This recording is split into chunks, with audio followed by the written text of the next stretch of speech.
nacimiento de un bebé, pues, no es algo sencillo. A lo mejor, lo primero que nos viene a la mente es ubicar como el momento del parto y que quien está sosteniéndose en este dolor del parto, de este dolor físico, es la madre. Bien, claro, también acá como hay otra posibilidad de hablar de esta teoría psicoanalítica pensándolo en la madre en el momento del parto, pero en este caso podríamos abordarlo desde cuál es la experiencia del bebé. Si de por sí en la vida adulta enfrentar un cambio como un cambio de trabajo, un cambio de domicilio, un cambio de pareja, cualquier tipo de cambio que queramos pensar, pues involucra todo un procesamiento, toda una adaptación, ¿no? Y pues todos en la vida hemos enfrentado algún cambio que nos representa un reto, ¿no?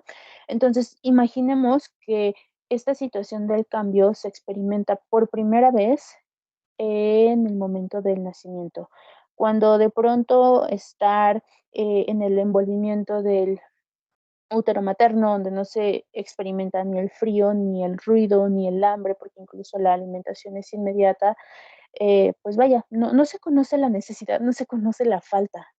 Y de pronto el nacimiento es precisamente el experimentar un mundo nuevo, una realidad totalmente desconocida. Es, por lo tanto, una vivencia muy caótica, empatizando con el bebé.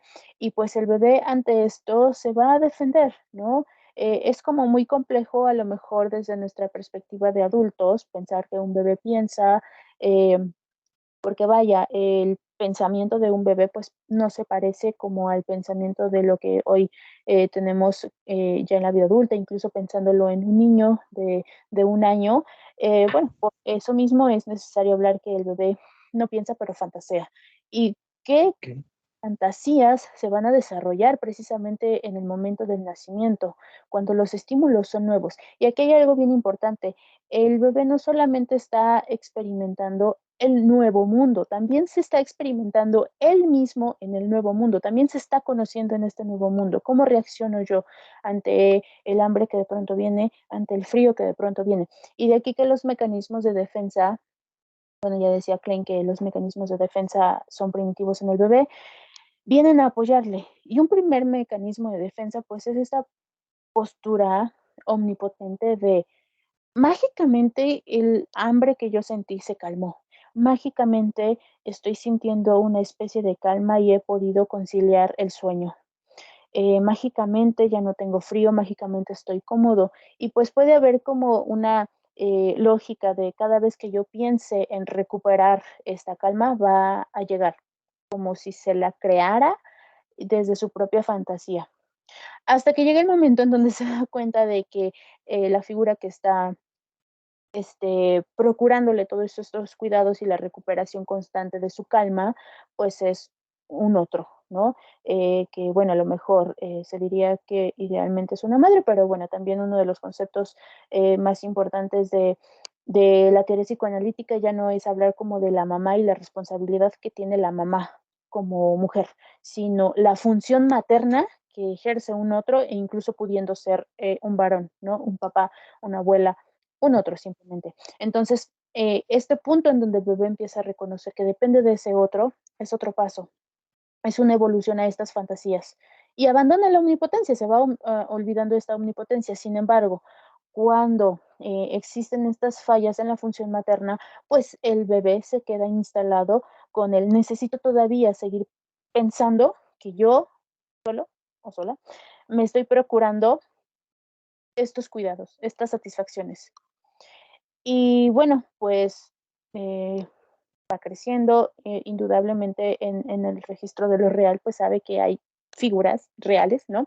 Pero pues se queda aún así este mecanismo de defensa como una posibilidad a seguirse utilizando en tanto haya nuevamente una angustia. Entonces, hay historias, por supuesto, de personas que abandonan el núcleo familiar a una edad temprana, que se tienen que empezar a procurar cuidados porque es real que de pronto no existe este otro que lo realice. Eh, Pueden existir estas negligencias por parte del ambiente, pero en esta constante vivencia de, pues cada vez que estoy enfrente de una situación, yo encuentro la manera de solucionarlo, pues entonces se va configurando esta insistencia de encontrar cada vez que se pueda esta omnipotencia, como para recuperar el alivio, porque por supuesto que es angustiante saber que dependemos de los otros. Entonces, pues, estos individuos en otro momento, pues son estos adultos que pues sí, sí pueden, de verdad es que si no lo proponemos, sí podemos llegar a tener un acercamiento, pues bastante importante con la noción de la independencia, pero ¿a costa de qué? ¿No? Aquí viene otro elemento, a costa de que pues no me sé vincular, a costa de que pues tampoco reconozco la ayuda que en otros momentos he obtenido a lo largo de mi vida, porque indudablemente pues quienes hemos llegado a tener tantos años de edad es porque en el fondo ha habido alguien, ¿no? Ha habido alguien que ha colaborado. Entonces, pues bueno, esto es como explicarlo desde esta teoría psicoanalítica específicamente de las relaciones objetales y pues bueno, desde ahí entender que puede estar presente pues el reencuentro con esta independencia. Ok. Hay una idea ahí muy interesante, ¿no? Finalmente, podemos escuchar bastantes discursos, incluso tal cual de la propia psicología, ¿no? De los objetivos tienen que ser el quererte a ti mismo, perdonarte, darte todo eso que de alguna manera estás esperando a que te den los demás, autorregularte. Bueno, creo que hasta el momento se han ido aumentando muchos autos en la psicología, todo esto de autoperdón, autoestima, bueno, todo eso que en teoría uno mismo se tendría que estar dando, ¿no? Se tendría que estar casi casi, si lo ponemos en ese sentido, alimentando uno mismo únicamente, y lo que pasa con los demás, lo que pasa en el exterior, pues es algo totalmente aislado, casi. Eh, si lo vamos pensando, si vamos tomando en serio esa idea, que tanto en realidad está siendo una idea bastante fantaseada, vamos a usar justamente esa palabra, donde todo lo tenemos que encontrar en nosotros mismos, Ujú, todo ya lo tenemos nosotros, ¿no? Entonces, si seguimos esa idea, ¿para qué necesitamos de otros? ¿Para qué de alguna manera estaremos buscando incluso, aunque sea tener un espacio laboral, por ejemplo? ¿Para qué estaríamos buscando entonces tener incluso relaciones con ciertas personas? ¿No? Me ha tocado algunos casos bastante interesantes justo de esto, o sea, de repente yo me tendría que estar regulando, yo tendría que estar haciéndome cargo de cómo me hace sentir esto, porque no me tendrían que estar afectando lo que los demás están haciendo y quiero aprender a que no me afecte. Hay ujú, otros que llegan quizás un poquito menos en ese punto y dicen, quiero que no me afecte tanto. Sé que me va a afectar, pero ujú. que no me afecte tanto. ¿En qué sentido, no? ¿Cómo vamos a poder medir un quantum de afectación, no? En ese sentido. Entonces, creo que es un discurso bastante extraño cuando lo pensamos de esta forma. Es como decir, bueno, quisiera que hubiera una barrera entre tú y yo y lo que tú digas no me tiene que llegar a mí. Y si de alguna manera me llega, no tengo que hacer yo nada con eso y tú tampoco tendrías que estar haciendo nada con lo que yo hago en el mundo. Y justo planteabas algo al inicio, es que también hay colegas con los que de alguna manera nos topamos que tienen esta posición y pueden sostenerla de alguna forma, ¿no? Decíamos, hay algún tipo de epistemología que nos permite crear contenido que nos siga diciendo, hay que autocuidarnos, hay que elevar nuestra autoestima, hay que perdonarnos, no lo sé. Pero no sé cómo lo veas tú y cómo lo ven las personas que de repente estén por aquí compartiendo este espacio con nosotros, pero muchas veces hasta parece que vienen con esa culpa de chin, o sea, tuve que venir de entrada a solicitar apoyo. Ujú, Tengo bastante culpa o me siento mal porque no he podido dejar que esto me afecte, que esto me deje de afectar. ujú, No he podido hacer que mi pareja, esto que él está haciendo, ya no me afecte. Bueno, pues es tu pareja, ¿no? ¿Cómo le hacemos para eso? A ver, platican un poco, casi, casi, ¿no? Entonces, ahora que lo vas planteando así, parecería de repente entonces que estamos como en esta parte bastante primitiva, como en estos primeros espacios donde en realidad el bebé no va conociendo que hay un mundo, no se va relacionando con lo simbólico que está ahí. Él ya fue tomado por todo eso, pero todavía no puede acceder como tal él al decir, claro, soy parte de esto, hay esto en el mundo, hay esto otro, hay ciertas sensaciones, pero vaya tema, porque ahora parece que eso es como lo ideal, ¿no? Ujú. Sé que hay un mundo, sé que hay sensaciones, pero eso a mí qué, prácticamente. Ok, Eh, es peligroso. y lo que vamos viendo aquí es totalmente lo contrario, de pasamos de estar en una fantasía aislada a darnos cuenta que ahí hay un otro, ¿no? Ahí hay un otro que siente, ahí hay un otro que piensa, al igual que nosotros sentimos y actuamos. Entonces, ¿cómo podríamos pensar el problema de decir, ok, depender, no depender? Al final, ¿de qué estaríamos hablando con eso? Porque si esto al parecer está como parte del desarrollo, ¿no? Siguiendo esa línea de ideas, en Ujú, realidad hay formas de no depender, o incluso, ¿de qué estaríamos hablando como tal con esto de depender, no depender? ¿Qué piensas? ujú, claro, mira que ahorita que tú recuperas las viñetas que ejemplifican esto, pues podría decir que las he escuchado iguales, ¿no? O sea, es como, pues es un estilo de pensamiento muy constante que nos encontramos en la consulta. Y bueno, en primera, esto que bien describes de aislarme, ¿no? Y entonces quiero estar con un otro, pero al mismo tiempo aislado para que pues yo no pueda emitir una respuesta de la cual después hasta me avergüence, ¿no? O me ponga en peligro. Pero entonces esto es muy paradójico, pues ¿para qué quieres una pareja, ¿no? Porque pues también este tipo de pensamientos confunden al momento de vincularnos, confunden tanto a la persona que porta pues estos mecanismos como confunden a la otra parte, en donde puede que también tenga los mismos mecanismos o que incluso no los tenga o los tenga en menor medida, pero pues también termina en esta confusión. Es decir, mientras nada más tengamos los ojos volteados hacia adentro, pues se compromete el hecho de que tampoco me presto a pensar en qué pareja voy a elegir. Bueno, ahora que lo estamos aterrizando en la perspectiva de la pareja, ¿no? Pero estos discursos incluso se llegan a dar en las relaciones en donde hay violencia, ¿no? En donde la parte eh, víctima se siente responsable de su regulación emocional.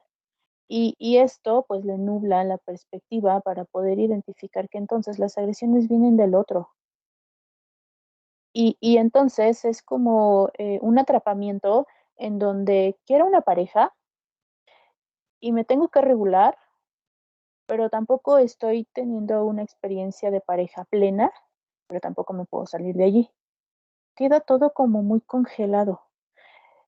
Y bueno, pues la violencia incluso pues es cíclica, puede aumentar. A lo mejor en otro momento, en otro espacio, podríamos hablar también de esta constitución psíquica de la víctima, ¿no? Este nos da otra línea de, de pensamiento, de perspectiva.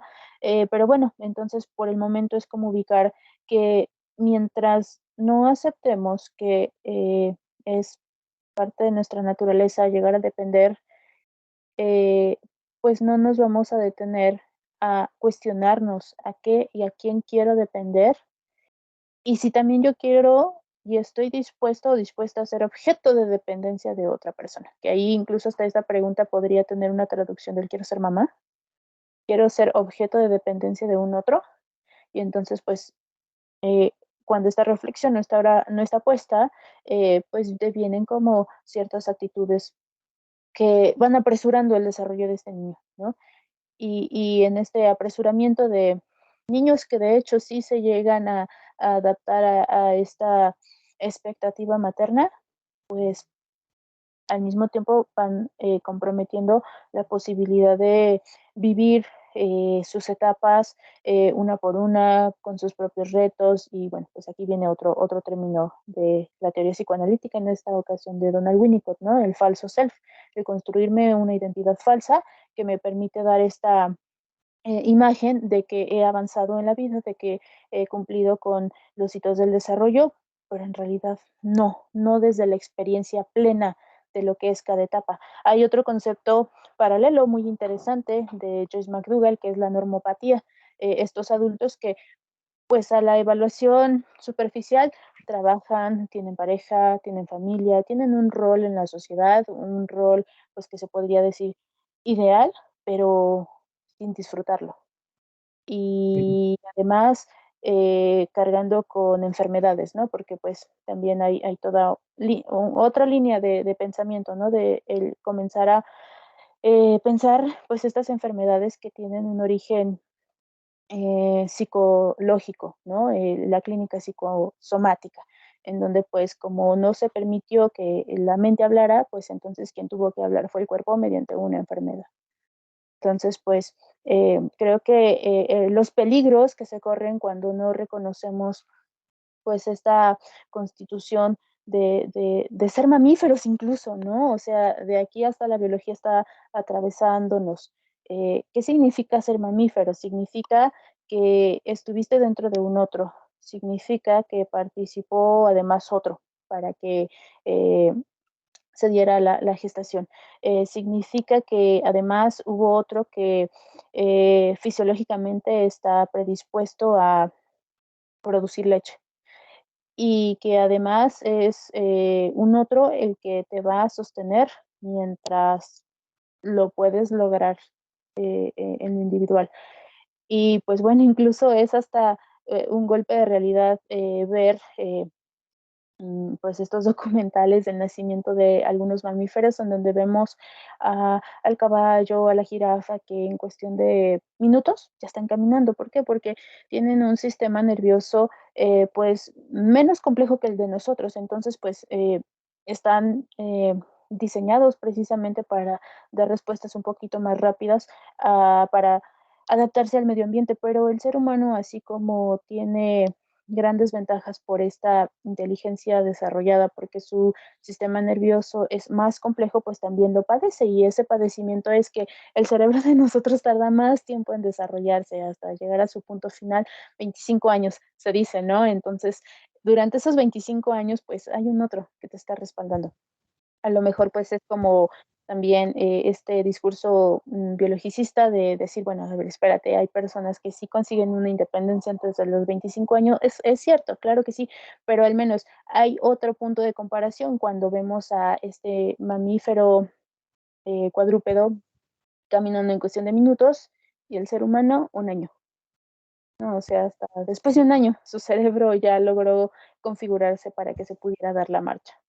Y entonces, ¿qué pasaba con ese individuo humano antes de ese año cuando no caminaba? Y bueno, pues es toparnos con esta realidad que pues en palabras de Freud también es signo de toparnos con esta angustia de castración.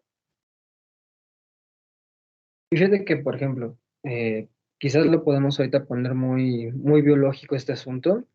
Eh, Me parece que ahí podemos decir cómo va partiendo de lo imaginario, ¿no? Cómo nos vamos clasificando, cómo nos vamos identificando, cómo hay ciertas imágenes en las que ya estamos construyendo cierto tipo de realidad en la que somos partícipes. Pero incluso si nos vamos ya justamente a una estructura un poco más simbólica, ¿no? En este sentido de lo que va complementando, lo que nos va ayudando a crear como estas imágenes de las que ahorita vamos hablando, eh, simplemente recordemos que por lo menos, y es un tema que hemos tocado por aquí en este espacio, está el tema del lenguaje, está el tema del sujeto, está el tema de eso que de alguna manera ya está creado ahí, ya está puesto en la mesa para que después vengan a actuar ciertos individuos en este tipo de historias. Ujú, Entonces, ni siquiera es que sean solamente otros en un sentido de iguales, ¿no? Pongamos aquí, mamá es lo mismo que el bebé, son imágenes, papá, mamá, sino ya hay toda una función ahí, toda una matriz simbólica, todo hay un ordenamiento que ya parece como otra cosa ahí, ¿no? E incluso podríamos pensarlo, si nos vamos otra vez a las imágenes, que en realidad nada se puede construir como tal solos. Aunque en apariencia aparezcamos en un lugar sin compañía, no es que ese lugar lo hayamos construido nosotros como tal, no es como que ese lugar se sostenga con los servicios básicos como tal, no es como que no podamos conseguir esos alimentos justamente de lugares donde requieren cierta interacción, ¿no? Creo que el problema se puede dar a varios niveles, quizás poder pensar esto de dependencia, independencia, pero podemos irlo aterrizando en cierto sentido. Y quizás, vamos a ver si lo podemos ir discutiendo, quizás es el mismo sentido en el que se piensa esto de consumir alcohol, consumir incluso algunas drogas, que decías hace un momento. Me quedo en cierto tipo de relaciones y casi siempre esa es la respuesta que encontramos, ¿no? O sea, yo estoy aquí porque soy emocionalmente dependiente, porque seguramente hay una codependencia ahí entre nosotros y yo no puedo salir de ahí. Ok, pero eso es algo de donde partimos, esa es la base. Ahí hay un otro con el que te estás relacionando. Ahí hay una sustancia con la que te estás relacionando. Ahí hay algo con lo que te estás relacionando. Mm, Entonces, decías hace un momento algo muy importante. Quizás no se trata de depender o no, sino de qué estamos dependiendo o de quién estamos dependiendo y quién depende de nosotros. Eh, para esta charla me hacías llegar un texto y me gustaría justamente para abrir un poquito el campo, retomar una frase de ese texto. Decías algo así como que, claro, quizás se puede de alguna manera desear, puede ser que podamos pensar en obtener esto de la libertad, pero es psicótico pensar que ahí se va a vivir plenamente. Lo voy parafraseando nada más un poco, que de repente es algo psicótico el poder pensar que eso se va a hacer como una especie de totalidad o se va a hacer una posibilidad enteramente realizada, ¿no? Entonces, ¿de qué se trata el de qué dependemos? Teniendo en cuenta justo esto, ¿no? O sea, si al final vamos a estar ahí, ¿por qué parecería entonces como todo este tipo de relaciones que de repente hacen que una persona sufra bastante, e incluso desde este tipo de aislamientos que son ideales, pero que ya cuando se ponen en la clínica, vaya que también son bastante complejos y te das cuenta que se pide a un otro mientras también se le aleja. Entonces, ¿qué va pasando con esto? ¿Qué piensas? ok, bueno, pues justo al aferrarnos a estas maneras de defendernos primitivas, pues se va comprometiendo y pues entonces no hay posibilidades de un desarrollo, ¿no? La experiencia de reconocer a un otro es indispensable para también poder desarrollarnos. Y en tanto no queramos reconocer al otro, entonces también se compromete nuestra propia formación. Entonces, pues es como nuevamente ubicarnos en estas paradojas, en donde eh, si bien el deseo está en ser y pensar desde nuestra propia capacidad, eh, si no se contempla a un otro, entonces, pues, ¿cómo tener un punto de partida?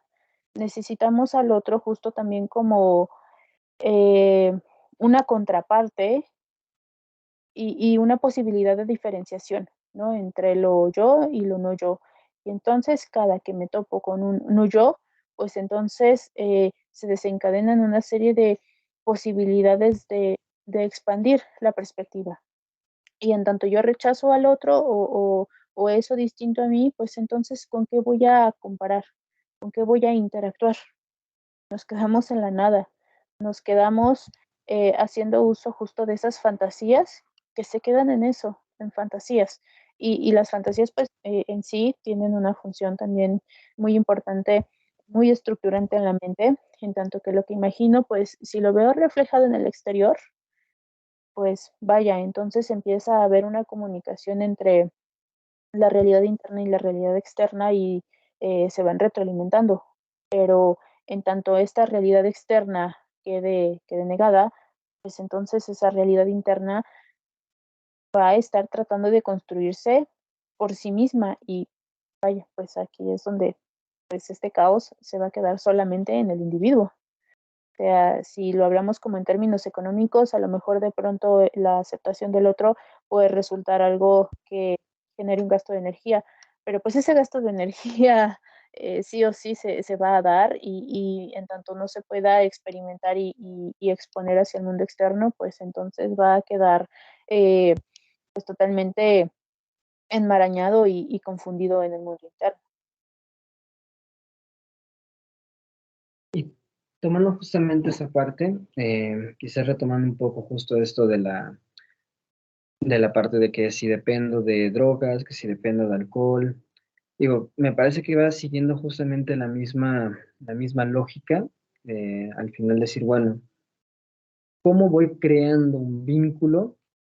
¿Cómo de alguna manera me voy abriendo al mundo? Porque parecería de repente, ¿no? O me quedo totalmente aislado en estas fantasías, o el mundo en el que llego es agresivo, ¿no?